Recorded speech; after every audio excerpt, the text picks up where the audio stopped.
Mundakayam is not on the regular Kerala tourist trail, but it has a few technical dirt tracks where Ouseph Chacko goes and plays with his motorcycles. So I drove out to meet him on one of these trails. Hello. What's up? Long time. Where's your RT-PCR test? I've got it. All clear. RT-PCR negative. What's up? Good. Long time, man. Long time. So, Chacko, my old colleague from my auto magazine days, now runs this thing called the Dirty School, right? Hey, Dirty School. School of Dirt. School of Dirt. Okay, the School of Dirt, not Dirty School. Common, serious thing. Okay, the School of Dirt, okay? So, since I was in Kerala, I thought that I'll just come and say hello. And he's going to take us up some crazy off-road trails, right? Yep. And Backyard. This is his backyard. So, for the car, we'll have some fun. Let's go. Yeah, let's go. Chalo.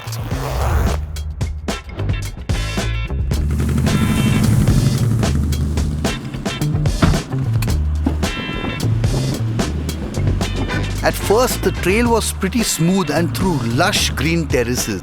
But then it became quite challenging, with rocks jutting out everywhere. In a lesser car, I would have desisted from carrying on. But the high ground clearance and the reassuring torque of what I was driving gave me the confidence to proceed on this rock-strewn trail.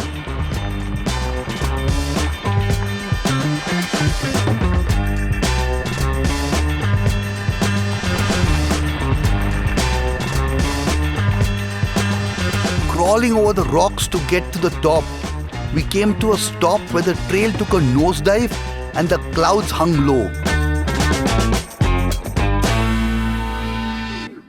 We were now standing in the Annamala Hills overlooking Urambikara. Also known as the Elephant Mountains, this southern part of the Western Ghats run from the border of Tamil Nadu to central Kerala.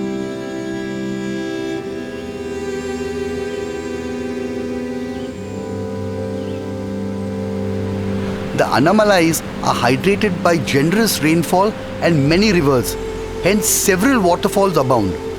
One such waterfall is the Madamakulam, literally meaning Madam's Waterfall. The story behind the name is that during the Raj, when the tea estate owners were out hunting, the madams of the household would come here and frolic and bathe. A certain Madam Robinson was particularly fond of this waterfall that has a lovely natural swimming pool below it. Because we were in a bit of a rush, I only facepalmed the water.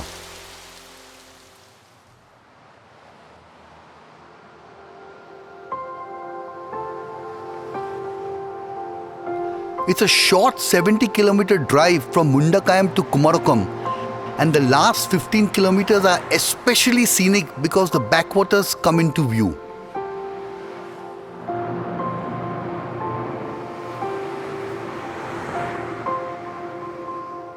At Kumarakom, my road trip went into wind-down mode, and I parked the Ford and took a boat to Coconut Lagoon that adjoins Vembanad Lake, which is an avian haven.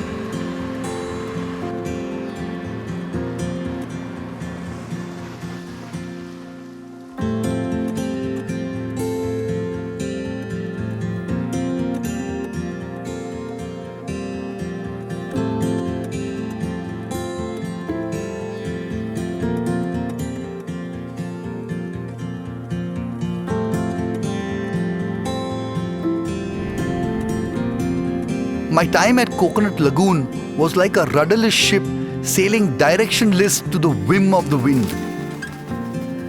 I spent time around this verdant property soaking in the pool, lazing in hammocks, bird watching and cruising the lake at sunset. All this was interspersed with delicious food and refreshing cups of tea or coffee.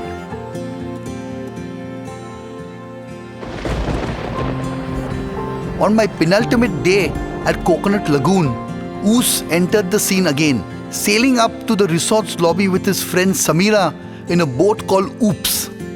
They were going to take me out for some typical Kerala food and drink, so I thought I would suitably dress for the occasion. Incidentally, the boat was not named Oops because someone was accidentally conceived within, but rather because landlubbers often trip while getting in.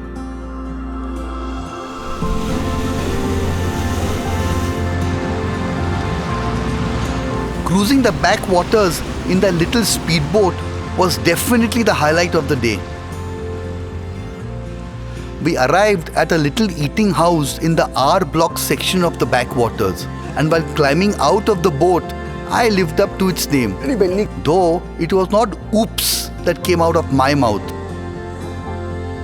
These little restaurants on the backwaters are very basic, but the food is freshly caught and the drink is freshly collected.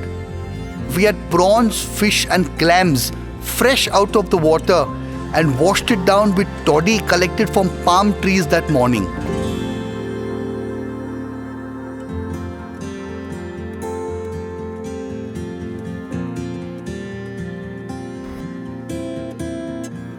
So, I've reached the end of my Kerala road trip and I'm in Cochin. This is St. Francis's Church. If you recall, we started in Kapad where Vasco da Gama landed in 1498. This is where he died and was buried for many years when he died in 1524.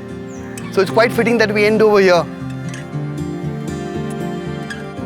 My final night in Kerala was at the Brunton Boatyard Hotel on Fort Cochin's waterfront. Built on the site of boat builder Geo Brunton and Sons' 19th century boatyard, this hotel is in the heart of Cochin's historical district. Remnants of the past are but a few footsteps away from this colonial Malabar-style mansion.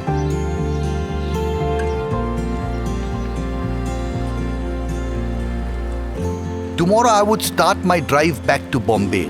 But today I was content to sit and watch the waterway from where once heavily laden merchant ships started off on their long journey fraught with danger and uncertainty to the far side of the world.